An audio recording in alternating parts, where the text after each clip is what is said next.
2026 गुढीपाडवा आपण शुभमुहूर्त गुढीपाडव्याचे जे शुभमुहूर्त आहेत आपण पाहणार आहे.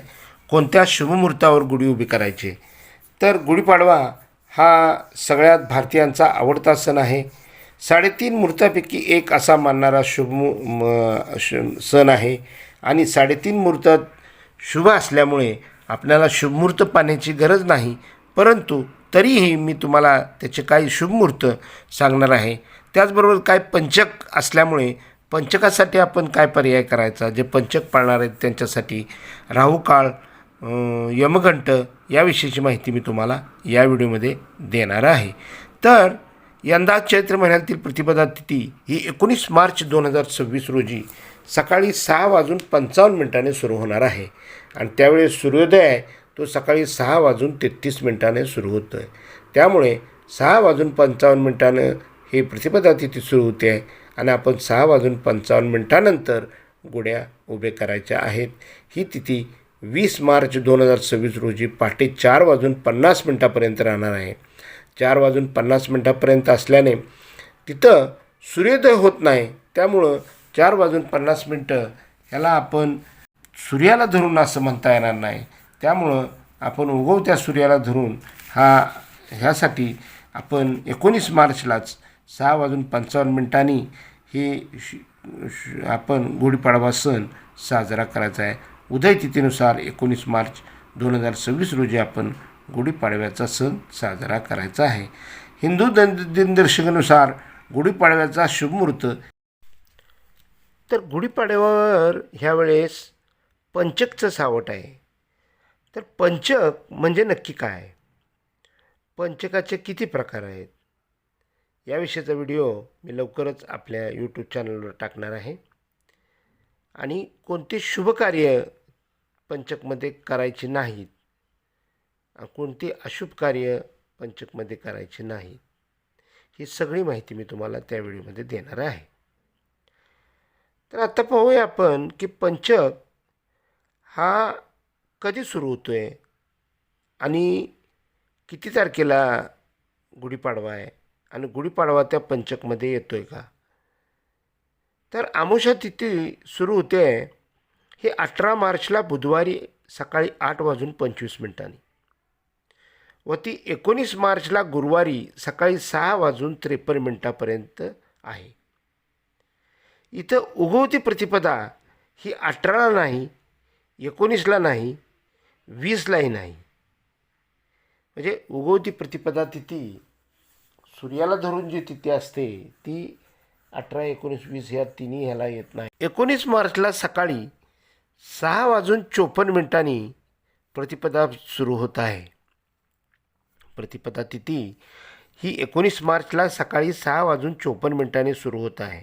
तरीही दिवसभर प्रतिपदा तिथी असल्याने 19 तारखेला आपण गुढीपाडवा करायचा आहे. दुसरी वाईट गोष्ट म्हणजे 16 मार्चला सोमवारी पंचक लागतं आहे. 16 मार्चला सोमवारी पंचक लागतं आहे आणि ते 20 मार्चला शुक्रवारपर्यंत आहे. म्हणजे गुढीपाडव्यावर पंचकचे सावट आहे. मग आपण गुढी कधी कशी उभी करायची हा मोठा प्रश्न आहे. सोमवारी आलेलं जे पंचक असतं, हे सोमवारी पंचक आले तर हे त्या पंचकाच्या वारानुसार जे प्रकार आहेत त्यातलं सोमवारी जर पंचक आलं तर त्याला राजपंचक असे म्हणतात. म्हणजे शक्यतो ते शुभ असतं, अशुभ असं नसतं.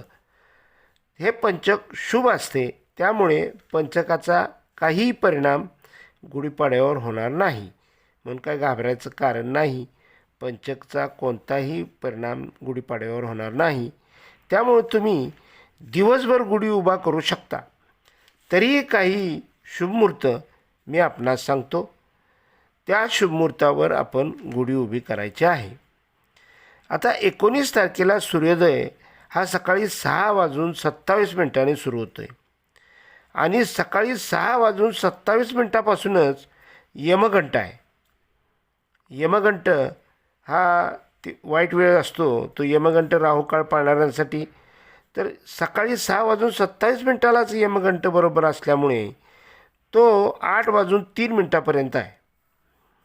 8:03 हा यमघंटा असल्यामुळे आपल्याला यमघंटाच्या काळामध्ये गुढी उभी करता येत नाही. त्यामुळं आपण सगळ्यात जो पहिला शुभमुहूर्त आहे, प्रतिपदा तिथे आपली सुरू होते 6:54 19 तारखेला आणि त्यामुळे 6:54 गुढी आपण उभी करायची आहे. म्हणजे सूर्योदय 6:27 असला तर 6:54 आपण गुढी उभी करायची आहे. तिथून प्रतिपदा तिथी सुरू होते. तर त्यानंतर पहिला जो मुहूर्त आहे तो पहिला मुहूर्त तुम्हाला सांगितल्याप्रमाणे यमघंट संपलं 8:03 ते दुपारी 12:05 हा पहिला शुभमुहूर्त आहे. आपण या वेळेत गुढी उभी करू शकता, त्याला कोणतंही आडकाठी नाही. मात्र ज्याच्या मनामध्ये पंचक, यमघंट, राहुकाळ याचं काय भय असेल त्यांनी दुसरा जो शुभमुहूर्त आहे, दुसरा शुभमुहूर्त हा अभिजित मुहूर्त आहे आणि अभिजित मुहूर्ताला कोणत्याही गोष्टीचं काहीही फरक पडत नाही. त्यामुळं आपण दुपारी 12:05 ते 12:53 गुढी उभी करणे ही सगळ्यात चांगला शुभ काळ आहे. सकाळी ज्यांना लवकर होणार नाही त्यांनी दुपारी 12:05 ते 12:53 आपण गुढी उभी करायची आहे. तिसरा जो शुभ मुहूर्त आहे तो दुपारी 12:53 ते दुपारी 1:59 तिसरा शुभ मुहूर्त आहे. म्हणजे सकाळचे जे सगळे मुहूर्त आहेत त्या मुहूर्तावर आपण गुढी उभी करायची आहे. म्हणजे हे सगळे सकाळचे शुभ मुहूर्त आहेत आणि सकाळीच गुढी उभी करायची असते. बरेच लोक सकाळी लवकर गुढी उभी करतात. तर प्रतिपदा तिथी 6:54 सुरू होत असल्यानं आपण सूर्योदयापासून 6:27 गुढी उभी न करता 6:54 आपण गुढी उभी करायचे. पण 6:27 यमघंट असल्यामुळे जे यमघंट राहुकाळ पाळणार आहेत त्यांनी सकाळी 8:03 ते 12:05 आपण हा एक पहिला शुभ मुहूर्त आहे. आणि सगळ्यात बेस्ट म्हणजे अभिजित मुहूर्त हा 12:05 ते 12:53 हा अभिजित मुहूर्त आहे. या अभिजित मुहूर्तामध्ये 50 मिनटं आपल्याला वेळ आहे आणि 50 मिनटाच्या वेळामध्ये आपण गुढी उभी करायची आहे. आता राहुकाळ आणि यमघंट पाळण्यासाठी यमघंट सकाळी सूर्योदयापासून म्हणजे 6:27 ते 8:03 यमघंट आहे आणि राहुकाळ जो आहे तो दुपारी 1:59 ते 3:30 राहुकाळ आहे. राहुकाळ यमघंट पाळणाऱ्यांनी या वेळेत गुढी उभी करू नये. आणि जे मी शुभमुहूर्त सांगितलेत त्यात सगळ्यात महत्त्वाचं अभिजित मुहूर्त आहे. त्या अभिजित मुहूर्तावर आपण गुढी उभी करायची आणि आपण या वर्षाची सुरुवात हिंदू वर्षाची सुरुवात, मराठी वर्षाची सुरुवात आपण मोठ्या थाटामाटानं करायचे. आणि पंचक असलं तरी पंचकचा त्याच्यावर कोणताही वाईट परिणाम नाही.